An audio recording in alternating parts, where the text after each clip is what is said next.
Hello, welcome to Midwest Fish Finder, episode 6. Now, this episode is all about tournament talk. Later in the show, we have Dr. Ted Burgess back on to talk about Cozad's Driftless one-fly tournament that we fished in March. I'm going to start talking about the Hardly Strictly Musky 2018 tournament. So, Hardly Strictly Musky is a catch, photo, and release musky fly fishing only tournament. So how it works is, one is you can fish any of the Caney Fork River system. So the Caney Fork River and all of its tributaries, and you basically catch the muskie, you land it with good handling practices, take a photo of it with a measurement, and then you release the fish back into the river system and you send the photo to the tournament officials, and they score the fish based on size. So I think 25 to 35 inch muskie was 10 points, 35 to 40 or whatever. They have a scoring system. If you want to learn more about the tournament rules, check out their blog and check out some really nice photos. Go to hardlystrictlyflyfishing.com. I'll put a link in the description and a link on this video. So in February, Dustin sends me a message asking if I would fish this tournament with him, and of course I was stoked. Any opportunity that I can fish with Dustin, I'm going to jump on that opportunity because he's a fly fishing musky ninja, and every time you go out with him, you're going to learn something. So I was stoked to go on this trip with him. The team was going to consist of Dustin, Chris, and I. We all took 2 days extra off from work so we could pre-fish. In early March, Dustin's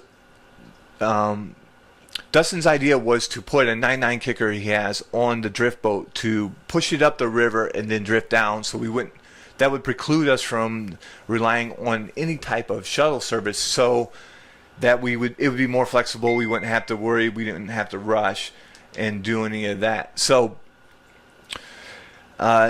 in early March, we did some testing on Pierce Lake to make sure that the 9.9 would push the drift boat. Of course, it pushed the drift boat, no problems. We were set. Tuesday, May 8th, we all pack up. I meet them guys down at Dustin's house, pick them up. We're on the road at 9 p.m. We drive straight through to Tennessee, and we get there about 5:30 or 6. So we drive straight to the river. We want to take advantage of all the fishing time we can get, and we launch the boat and start testing, see if the 9.9 kicker, how it's going to do in the river, if we're going to be able to run up the river and drift down. However, when we got there and we started running up the river, we realized that all the tributaries of the Caney Fork were a lot lower than we expected. There's riffles, and we ended up hitting the prop a bunch of times and starting to tear that up, so we ended up punting. And what we did was called Smooth Rapids Outfitters, and they have a shuttle service. It was fantastic. On time, they were very flexible, picked us up, and we were able to coordinate shuttle service for the next several days with them. So check them out, Smooth Rapids Outfitters. I'll link to that too. Pre-fishing went pretty well on Wednesday, so we get there, like I said, 5:30, 6 o'clock. We're on the water Wednesday. We still able to get up far enough the river to do some pre-fishing. Dustin's moving fish. Dustin moves a big fish, and Chris is moving fish, and so we pre-fish, but we're about 3 o'clock or 4 o'clock. We're exhausted, so we need to go back to the campground to get set up.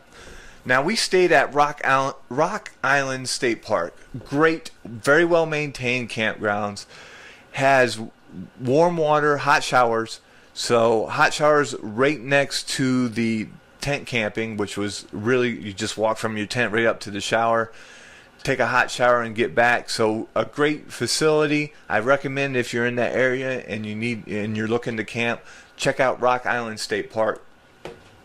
We get the camp set up, we all crash because we want to get up and do more fishing. We still have a lot to learn. We don't really have a pattern down quite yet. We did, like I said, Dustin and Chris were moving fish left and right. And so we get on the water. We get up on Thursday morning, which is the day before the tournament. So the tournament is on Friday, Saturday, May 11th and 12th. And we get on the water 6 o'clock again.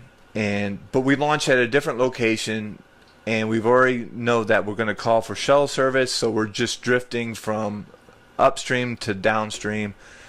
And Dustin puts on Mr. Wiggles and moves fish right out the gates. Right out the gates, he's moving fish. And he has this fish in the figure 8 twice. And on the second time on the figure 8, he's bringing it through. He's like, follow, follow, follow. And I drop the oar right on that fish's head. And sure enough, that fish turns away and just goes down into the depths. And then we don't see that particular fish again. Luckily, this was pre-tournament time, pre-fishing, and Dustin was pretty cool about it. You know, Dustin gave me a pretty hard time about it a little while, and that's just part of it, you know. But we learned a lot pre-fishing. We continued to float down, and I think we moved several fish on the way down, and we get to the tail end. It's probably 4 or 5 in the afternoon, and I'm in the front of the boat and Chris is in the back of the boat, and Chris gets hung up in a tree, which is a rare occasion. I think Chris is level 5 fly fishing ninja caster.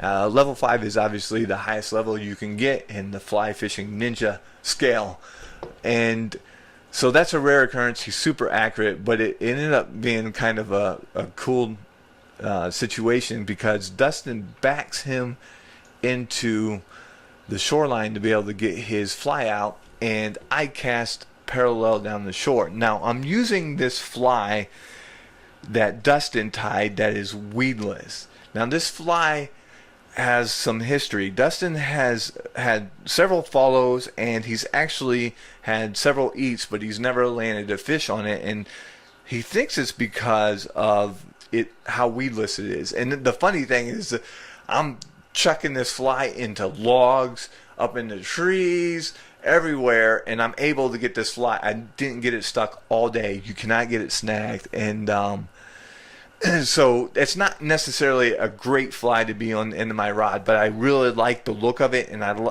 particularly liked this. I was interested in the size. It was a little bit smaller than everything else that everybody else was fishing. So because I trout set, I was a little nervous about it, but I was running that fly up parallel to the shore, and a muskie came and ate it. And of course I started with the typical trout set that I do, but I managed to transition into a strip set and was able to hook up with the fish. Landed the fish. It was probably, I don't know, 22 inches, 23 inches maybe, but wasn't big enough that would score in the tournament. So the minimum length is 25 inches for the tournament, and this is pre-fishing anyways. It does, however, kind of reignite a fire that we're on to something. We're kind of getting some of this stuff figured out, and we're all pretty stoked that for the tournament tomorrow, or for the next day. So we're done. We don't move any more fish after that, I don't think. And then we pull the boat out. It's Thursday night. You have to check in at the Fog Light Food House, and you get your shirt, you get your swag. I got some cool stickers. Everybody gets cool stickers. I ended up getting the Patagonia eSox sticker, which I'm stoked about. And you get a little Patagonia bag. So some cool stuff. I always like stickers. I stick them all over my truck and everywhere else. So stoked about the stickers. And then they feed you, which the food was phenomenal. And then you kind of hang out and meet all the other anglers and have a good time. So that was super cool. We leave at a decent time because we know the tournament's the next day. We want to be the first on the water. So we get back to the campgrounds, and that's when we meet the Pennsylvania guys, Chad, Mark, and I think the third guy's name was Jason. Those guys were super awesome. They were hilarious. They were really cool to, and shared a couple beers with us, and so it was a super cool time. And those guys have a podcast called SVS Fishing. Definitely check it out. I started listening to them after The tournament, after I met these guys, they're really hilarious guys. They're really funny. Their podcast is great. Definitely check it out. I'll link to it in the description. I got a link on the video here. But anyways, we crash out. We know we need to be up at early. So we get up early. We're on the water early on Thursday. And we're the first to launch in this particular section. And we're floating down. And sure enough, Dustin has Mr. Wiggles on. And he's moving fish right out the gates again. So moving fish. But we don't land any fish. We don't get them in the boat. And we don't even get any eats, I don't think, in the early morning. Another drift boat comes down about, maybe an hour into fishing. And basically skips by us, but doesn't skip the whole complete hole. The rule of the tournament is 100 feet, so I get that. But they go to kind of the tail end of the pool and start fishing. And they ended up hooking into and landing a fish. It was about 30 inches or so. So, it is what it is. It's cool. But so they landed a fish in the particular hole we're fishing in that we got to first. And then we skipped by them and we never saw them again. So later down, we're floating down another hole, and it's sunny out, it's bright, we're in a big deep hole, and moving stuff off the shore is just not happening. Dustin ends up casting middle of the stream and moves the fish into the boat, gets it in the figure eight, gets the follow, but the fish loses interest and just kind of swims away into the depths. The next cast, I cast out in the shore. I'm still hitting the shore. I get I'm still fishing that weedless fly, and I pull it into the figure eight, and right on the L turn on that figure eight, that a muskie comes out from under the boat and smashes the fly. So that's my first ever eat on the figure eight. So I was stoked about that. However, I botched the hook set, and what do? It startled me. It came out from under the boat, and I don't know where you go, how you do the hook set. So I missed all that, but it was still cool, and got our blood flowing, and we saw another fish. We're moving fish, and we're kind of dialing some of this in. So, however, we fished the rest of the day, and we do not land. We don't get any fish in the boat, and so day one of the tournament ends. Thursday ends. Day one of the tournament, and Thursday night we had to be at Collins River Barbecue at 7 o'clock. So we get there. They feed you again, amazing food, and you socialize, and they kind of go over some stuff. However, we get there, we eat, and we want to get back because we know we want to be back. We need to get up even earlier to get on the river because we saw drift boats on the river this morning that came back. Like I said, they kind of skipped us and floated that hole. So we wanted to be the first one on the water again. We get up at 4 o'clock in the morning on Saturday morning. This is the last day of the tournament, and we are on the water 4:30. We're out of the campgrounds by 4:30, on the water by 5, launched the boat, and it's just barely light. So we kind of launched the boat and kind of hang in the drift boat until we get enough light to navigate through some of these sections. So there's some really, really nice riffles, and it gave me an opportunity to really, really work on my boat handling skills. And Chris, I think, learned a lot. He got behind the sticks, and it's his first time, rowing a drift boat, and so he learned a lot, and he did some shoots. In fact, I think I got some video of either Chris or Dustin running some of these riffles, and they're pretty sketchy. We did put some bow wounds on the boat, which is good. Finally got that, so I don't have to baby the boat no more. And or the truck. It was a great trip, first long trip with the boat and the truck. So anyways, back to the fishing. We get to the hole, and we're fishing, and Chris moves a really, really decent fish right out the gates, right at the front side of the hole, and gets it in the figure eight. It's following, and I think he just switches back direction too sharp, because that muskie was going to eat. It did try to eat. It came up and tried to grab that fly, but it was so big it couldn't bend and get the fly. So it just whiffed. And I'm not sure what happened after that. I'm not sure. I think Chris might have pulled the fly out of the water, but then the fish swam away, and he couldn't bring that fish back to the boat, so we didn't see it again. We're there for maybe 30 minutes, and then a drift boat comes floating down the river, and it's Justin. Justin, I don't know how to pronounce his last name, so I'm not going to butcher it. Justin, who wins the tournament, who wins with big fish. So big fish was enough to win the whole tournament. He catches big fish. He comes down, he greets us, says, hey, we're going to skip this complete hole and let you guys completely fish it. So, which was super cool, great, fishing etiquette. And, of course, the karma pays him back, and he ends up catching big fish downstream from us and winning the tournament. But this turns into a better story. We're moving down to the tail end of the hole, and Chris asks if I wanted to fish. So I jump up on the front side of the boat, and I am ready to fish. However, before I start fishing, the weedless fly I've been using, which has moved some fish and got a couple eats, lost at eye, and it's not fishing quite right. And so I look at Dustin, hey, I'm going to switch flies, but I want something a little bit smaller than what all you guys are throwing. And he goes, well, I have one of the flies you tied in my box. And he pulls up the Martian muddler. Now, this is super, super, super simple fly. I love this fly. It is my favorite fly for pike. I have caught a lot of pike on this fly.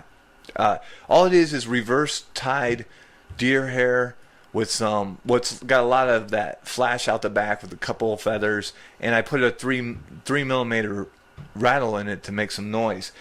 I put this fly on, I cast down at the lower bend, and I'm stripping that fly, and as soon as this fly leaves the shadow and pops into the sun, a muskie eats it. Now I do my typical, I go into trout set mode. However, I think I transitioned into a strip set again, and I got a really decent hookup. I end up landing the muskie. The muskie measures about 30 inches. So super stoked. We get our tournament fish. And it was it turns out to be an amazing story where Justin skips the hole, and it gives me an opportunity to catch a muskie on a fly that I tied myself, and that was a first for me. I've never caught a muskie on a fly that I tied myself. So that was my 7th muskie in my career. So I have 7 muskies on the fly, and it happened at the tournament. So needless to say, the tournament was an amazing experience for me. Ended up with 2 muskie on the trip, and one of them super small, but it's still a muskie, and got to fish with 2 incredible fly fishermen, Chris and Dustin, and I can't wait. Hopefully I get invited back next year so that we can do this all over again, and maybe we'll get out to hang out with the Pennsylvania guys and fish the Beast of the East. So I recommend, if you're into chasing muskie on the fly and you want to go down, fish a super fun tournament, meet a bunch of super cool people, then do the Hardly Strictly Musky tournament in 2019. All right, for the first segment, we have Dr. Ted Burgess on the show again. He was team captain of the Team Creek Chubs, which consisted of Dave Ballack, Jacob Gulick, Ted Burgess, and me. And Jacob wasn't able to make it to the tournament on time, so we ended up having a substitute, and his name was Alan R. We'll just say Alan R. for the show, and we met him at the tournament. He was gracious enough to jump on our team, and so welcome to the show. Thank you for having me again. All right, so since you were the team captain, you did all the legwork of getting us entered into the team. And so what I'd like you to do for our listeners is to explain kind of the format, how you get selected, what the Cozad's Driftless One Fly tournament is, so that they kind of know what's going on. Okay, it's a tournament that is hosted by one of the head guide up at the Driftless Angler in Viroqua, Wisconsin, named Peter Cozad. Super nice guy, knows more about fly fishing for trout than anyone could imagine. And the way it generally works is there are more teams that are vying for spots than there are actual spots. So you have usually 15 spots, and there's a lottery for teams, and they pick teams out of a hat. Usually it's one of the kids that's associated with the fly shop, or one of the teams that draws the names out of the hat, and you fish. You get picked if your name comes out of the hat, and if you win, you get to come back and defend your title from the previous year. And if you do it 2 years in a row, you can't fish with that team a third time.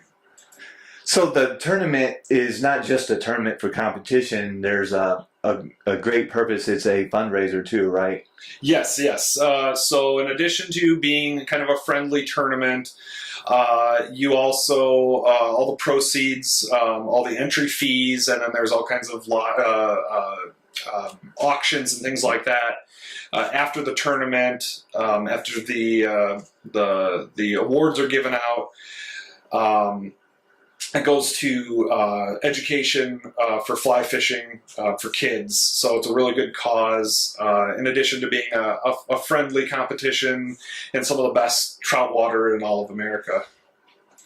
So I had a great time in this tournament. And you, as the team captain, why I brought you on the show is, back on the show, one is it's fun to have you on the show, but two is you led the team in scoring and caught the most fish, and you actually fished new water. So I want to pick your brain, kind of what you did. So first, tell us your kind of the strategy that you had in mind, and then go from there. What fly you use, because explain that we only can have one fly on. You have to fish that all day. Kind of go through the day. How you were so successful. Yeah, so a couple of the rules for the tournament are you have to have a single continuous leader made of mono or fluoro. There's no tippet rings allowed. There's no snap swivels allowed. You get to tie one fly on one single time. If it breaks off, you're done scoring for the tournament. So our strategy for the past 2 years has been to fish 0x fluoro leaders, right. Just being, the kind of the craziest nuclear option we could have in terms of leaders to make sure that we weren't going to break off, and in terms of any water condition, if it's very clear up there and the fish are spooky, having fluoro on your side is good. It's also a little bit more abrasion resistant, so some of the rocks and stuff like that tends not to be a problem. I haven't broken off in either year. You haven't broken off in either year. So it's been a good strategy so far. Right. So, did you fish the same fly this year as you did last year? I did. I fished the exact same fly. I tied this one a little less heavy with the lead wraps, just because last year I felt like it was getting down a little too hard and getting caught up on rocks a little too much. My original strategy was, our strategy was that we were going to send 2 people to water that you and I had heavily scouted. Right. And I was going to stay back with Jacob or what turned out to be Alan in Viroqua and fish some close water. And the idea for that was we knew what we were getting, or at least we thought we knew what we were getting in the water that you and Dave were fishing. And I was going to fish with Jacob because he knows the Viroqua area better than you or I do, and just kind of relying on someone who's a little more local to that area to put us on good water, with the idea that the fly and the conditions would be a good match for catching a lot of fish. So originally, Dave and I went up there with this idea that we were going to camp. So we packed up all of our camping gear, and we get up there, and it's supposed to like pour buckets. And so one thing, pouring buckets for those streams is not good. It's going to muddy them up and blow them out. And so we had 40 degrees as well. It was cold. You're right. So the tournament, by the way, took place on March 31st, which was Easter weekend. Right, Easter weekend. And so it was my birthday. I was hoping to pull out, top 5 finish, but we'll talk about that in a minute. We ended up getting a hotel just because it was so cold and it was going to rain. And we knew if we didn't get some decent sleep, we were going to be useless the next day anyways. So how long do we get to fish during the tournament? I believe it was 8 o'clock until 4:30, and you couldn't take off from the parking lot until the shotgun blast, and they literally take a shotgun out into the parking lot and shoot it off, and that's the signal for you to get in your cars, and people literally squeal out of the parking lot to get to their spot. Yeah, it's crazy. I think I got some video from last year at the start. Yeah. And it is crazy. It's like, I don't know. It's like an IndyCar race out of there. But it's fun. It's great. And just sitting back and enjoying. And you meet a lot of good people. So you ended up, how many fish did you end up catching? Oh, man. I think I ended up with 15 at the end of the day. The spot that I fished, so actually going back to the squealing out of the parking lot, this is an important note, I think. Part of the reason everyone squeals out of the parking lot that we learned this time that we didn't realize from last time, because you and I went to Grant County, right, was there are basically 2 or 3 major stream creek systems up there that the majority of the teams fish. And everybody who fishes this tournament is a guide or just a complete, trout nut. So these are the guys that they live, eat, breathe, sleep this stuff. The guys and girls, I should say, right. They just live their life for this stuff, either as an occupation or just as being a very adamant hobby.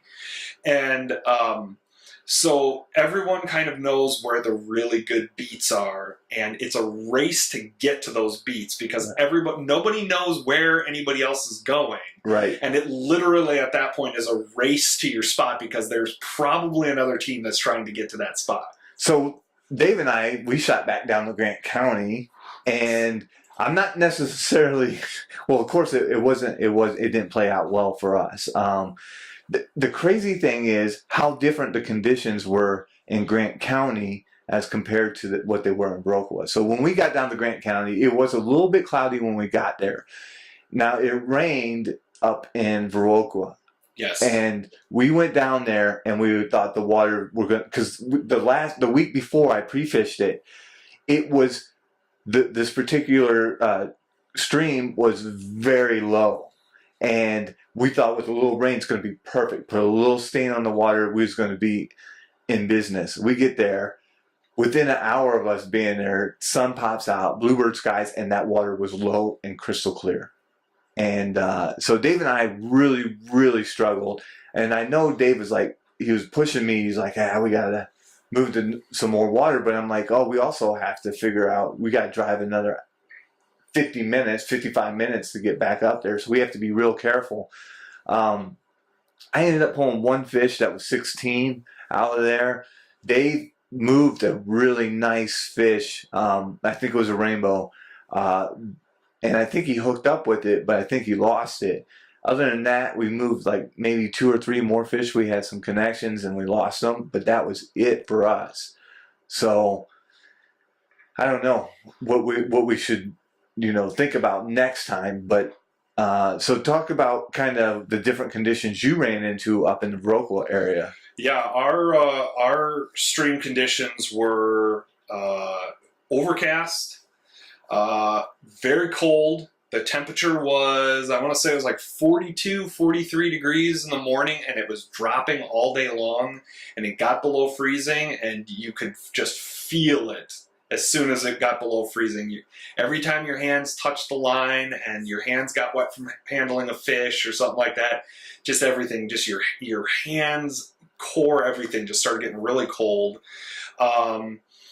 But the fish were happy and aggressive, and it was a little drizzly on and off, but for the most part, it didn't rain hard. We were geared up, ready for it. We knew that it was going to be cold. The temperatures were supposed to be dropping all day long. What was the water quality like? It was fairly stained. It seemed like it got a little more stained as the day went on. But that didn't seem to be a big factor. I mean, I was obviously pulling fish just fine. They were taking flies on the swing a lot, and I was just high sticking. Basically, almost everyone in this tournament fishes a streamer. It's a streamer, or it's some kind of meaty-looking nymph at that point in the season. That's what's gonna get fish to move, and so you just got to be really flexible with your tactics. I mean, you got to just keep trying and trying and trying, because you can't untie your fly. You can't untie your fly to put an indicator on, or right. You got to be able to take split shot on and off, and you got to really clamp it down because you don't have a tippet ring to stop it. Right. There's all kinds of different modifications. Another trick that I learned from a couple of the other teams was they tied their fly really big, right, and they cut their flies down during the tournament. That's slick. And I was thinking about that as because Dave had that really, really big sculpin pattern, and with the water clarity so clear, I think it kind of spooked those fish. I mean, that sculpin pattern one was really big. I'm curious what size of what hook size he tied that on, but it's made for dredging those pools. But when that water was so clear, and I thought you could cut them down, but we weren't sure, so he didn't cut it down, because he could cut that down a little bit and make it a little bit smaller. And then I was fishing that little black kind of leech pattern that I tie. Dave was showing me how to use a bead on that. And it's a little bit smaller, and that's, I think, why I had a little more success, just because it was a little bit smaller than that sculpin. Yeah. So, so you had stained water. Our water is clear. It's weird that 50 minutes away that we had some different conditions like that, and you learned a lot from Alan, right? He put us. So I had an idea for a creek to go to initially, and he. Super, super nice and was a major team player. Kept saying it was okay, we could go to this section of creek if we wanted. And he just kind of had this look on his face, and I asked him, does he have a place that he thinks would be better? Because really, I don't know the water up there that well. I know the major, right. streams, the major branches of things, but there's little spots here and there that I just don't know. I'm not an expert up there, like I know the Grant County streams or right. the Iowa County streams. And he said yes, he has one. And I said, okay, well, I'm at your mercy if you think it's a better spot than where I want to go. Then let's go there. And he's like, all right. And he said, we're going to take you here, here, here, and here, and we're going to fish this whole section. There's a couple spots that none of these other teams are going to go to guaranteed.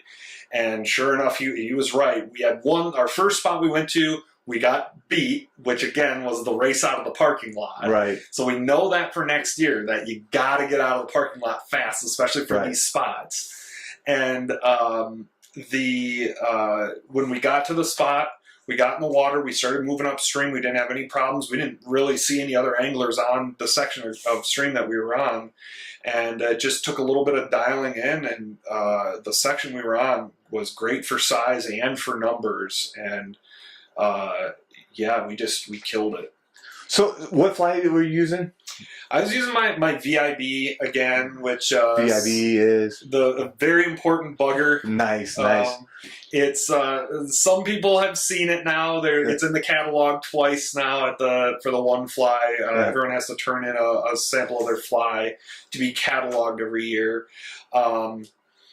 It was worked wonders again this year. I will most likely fish it again next year. I have some ideas for some slight modifications to it to make it fish a little bit better, given the conditions.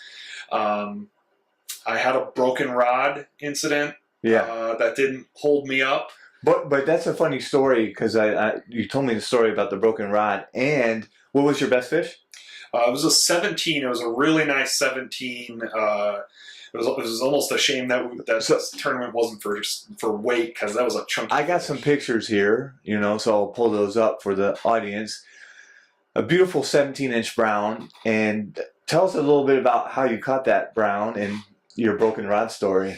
So this creek that we were fishing is known for good sized fish, and I.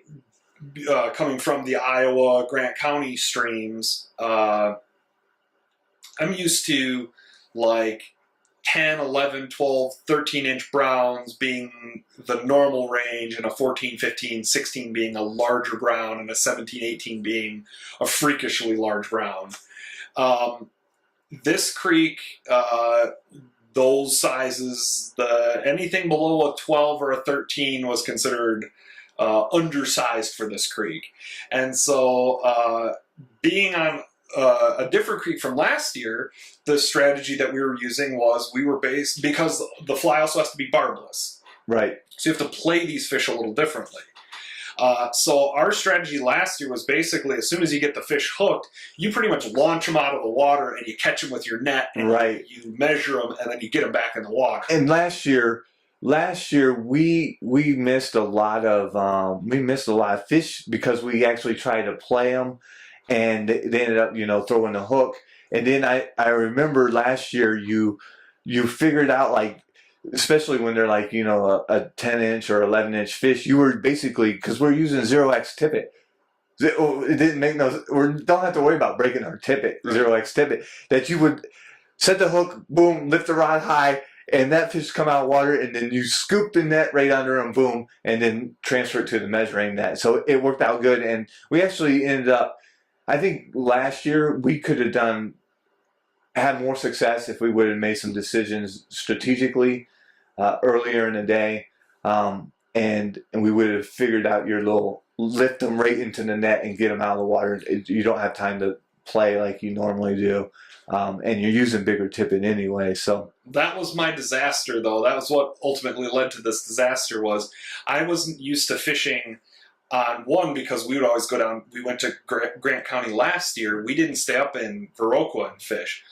Just in general, I mean, not disparaging any of the creeks in Grant County. There's some that are just phenomenal, world-class creeks, but on average, they still just don't compare to those Viroqua, Vernon County creeks. They're just they're a 1 in a million type of thing. And this creek that we were on specifically, the fish that we were catching, it was just 12, 13, 14. Every single fish was a 12, 13, 14-inch fish. And these were heavy, bellied fish. Right. That I was in a riffle moving upstream, and hooked into this really nice 14-inch fish, and I lifted it up to go launch it out of the water, and I didn't see the full length of the fish. I just saw its head. Yeah. It was in this really fast water. I tried to launch it, and as I lifted really hard, it was a lot bigger than I thought it was, and I just basically muscled it and broke the top section of my rod off, which happened to be my Sage X, my most expensive rod that I have. Yeah. And lucky I got the fish in, measured it, The fly that I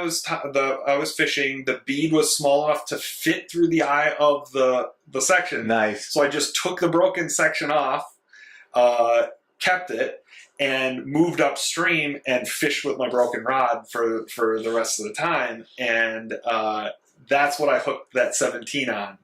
On a broken rod. On my broken rod. Nice. So that turned out really good. What else? What other takeaways did you get from the tournament this year? Well, just in general, the thing that I like about the tournaments and that I recommend to really anyone in terms of improving being a trout fisherman is it gets you out of your comfort zone a lot. It's a different mentality. It's a different attitude. It's a different environment to fish competitively than it is to just go out and, swing a fly through a hole for a couple hours and catch 2 or 3 fish and go home. The idea here is, to pound water, to take reading water seriously, to make real tactical decisions if you're not producing fish. Strategizing who's going where, when, there's a lot of strategy that goes with it, and you learn a lot as a result because you're not doing your normal pattern. Exactly. And last year we picked a particular creek that we had a lot of success on, that because we tend to fish mostly Grant County when we go that way, and we weren't moving any fish in the morning, and it eventually is like we had to make the decision. And I think we made it too late. Because when we hopped to the next creek, it was on. And we couldn't catch enough. We were running, catching fish, but we ran out of time. Because we had that 55-minute drive back to Viroqua. So we had to jet. And I think, we could have done better if we just made that move a couple hours earlier. Right. And that's kind of what the competitive mentality will get you that just fishing leisurely wouldn't is. We may have stayed and fished that whole section of creek and gone, oh, maybe it'll be more active up in this next section. Right. Whereas what we decided was, this isn't worth the risk. Let's just jump. Right. It was either stay there and not produce, or go to another creek. Worst case is we're having the same luck. However, in our it turned out good last year. Right. And then the funny thing is, last year, the 2 people that stayed up in the Viroqua area had less success than the 2 people that went to Grant County, and it's flip-flopped this year. The 2 team members that stayed in the Viroqua area did much, much better than the 2 people that went to Grant County. So it'll be interesting, because I know you're team captain next year, and we'll be putting a team together, and we'll see how that turns out. What are you thinking about next year? I think that the main thing is, and just learning from other people, we will, as a team, probably have to stay up in Viroqua. Just from talking with everybody, that's another great reason to enter a team in this tournament is you meet a lot of great people. Everyone's super, super nice. They're willing to give you tips and tricks and stuff like that. There's usually a lot of kids that are there. It's a nice family type environment. It's not these rough cuss word type of, fishermen. Right. It's a very family friendly, very nice group of people that enter this tournament every year. You learn so dang much, and the main thing I've learned over these past 2 years is to compete, really, you gotta stay up in the Viroqua area. If not for the fact that the creeks are really, really superior to anything else in the surrounding area, just the fact that if you're driving like we did last year, or you and Dave did this year, right, that's 2 hours of fishing you guys don't get to do. And in the defense of the 2 team members, Jacob broke off early last year.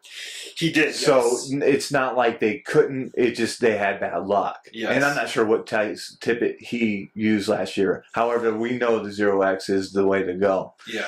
So I'm super stoked. I can't wait for next year. I mean, it's great having you back on the show. And another thing I was thinking about is, with your VIB, maybe you come on one time and do a live fly tie with the VIB or something like that. Yeah. Because that fly, I'm a believer. I remember when we went up to Grant County and I was fishing like the black leech pattern, and you were just killing it on that olive-ish green VIB, and you're like, hey, I got another one. And then as soon as I put that fly on, sure enough, it turned around for me too. So it'd be cool to have you on the show, as we do these live fly ties from time to time, and maybe you can come on, do that tie, and show people this fly, because it's a really good fly. Yeah, it's a quick and durable, cheap fly to tie, and works every season, all year long. Really no ifs, ands, or buts about it. If I'm not catching with something else, that fly will almost always produce for me. All right, so that's it for the one fly, the Driftless one fly. We both wore our shirts today, as you can see, and hope you enjoyed this episode. As always, please subscribe and check us out at MidwestFishFinder.com or MidwestFishingAdventures.com. All right, have a great night.